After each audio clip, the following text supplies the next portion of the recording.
ভিন্ন রকম পরিকল্পনা করছে বাংলাদেশ দল। শ্রীলঙ্কার বিপক্ষে প্রথম ওয়ানডের একাদশে একগাদা চমক আসন্ন। সবচেয়ে বড় চমক হবে তাসকিন আহমেদের বিশ্রাম। মাস চারেক পর জাতীয় দলের জার্সিকে চাপানোর সুযোগ মিস করছেন তিনি ফিটনেস ইস্যুতে। বোলিংয়ে পুরো ছন্দ এখনো ফিরে পাননি তিনি। পরিবর্তন আসবে ওপেনিংয়ের পরিকল্পনাতেও। লিটন দাসকে মিডল অর্ডারে পাঠানো হতে পারে। ব্যাটিং অর্ডারে ওপেন করতে দেখা যাবে তানজিদ হাসান তামিম ও পারভেজ ইমনকে। দুই তরুণ ওপেনার দুজনই আগ্রাসী মানসিকতার, পাওয়ার প্লের সুবিধা নিতে প্রস্তুত। নাম্বার 3-এ নাজমুল হোসেন শান্ত, এরপর আসবেন তৌহিদ হৃদয়, যিনি 4 নম্বরে এখন দলের নির্ভরযোগ্য মুখ। অবশ্য কদিন হলো তিনি বেশ ফর্মহীনতায় ভুগছেন।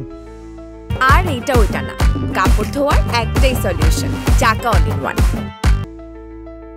লিটন দাস ব্যাটিংয়ে থাকবেন 5-এ। তার সাম্প্রতিক ফর্ম নিয়ে প্রশ্ন থাকলেও অভিজ্ঞতায় এখনও দলে গুরুত্বপূর্ণ তিনি। 6 নম্বরে অলরাউন্ডার মেহেদী হাসান মিরাজ, যার ভূমিকা হবে দুইভাবে ব্যাটে রানের ইনজেকশন আর বল হাতে মধ্য ওভারের চাপ সৃষ্টি।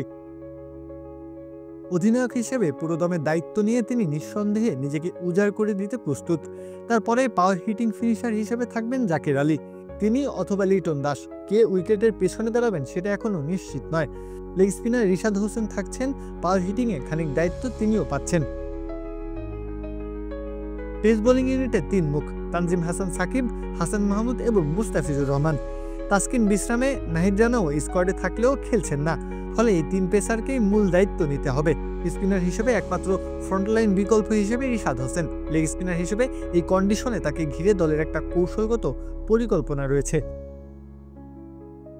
শ্রীলঙ্কার একাদশে একগাদার ডান হাতি ব্যাটার, ফলে একজন বাঁহাতি স্পিনারের অভাব বোধ করবে বাংলাদেশ। এই একাদশের তরুণ অভিজ্ঞদের মিশ্রণ আছে। কন্ডিশন অনুযায়ী কম্বিনেশন সাজানোরও একটা ইঙ্গিত থাকছে। মূল ফোকাস পেস বোলিংয়ে, তাদের মূল দায়িত্ব নিতে হবে। অন্যদিকে টপ অর্ডারে আক্রমণাত্মক শুরু নিশ্চিত করাটাও জরুরি। প্রত্যহ কাব্য, খেলা ৭১।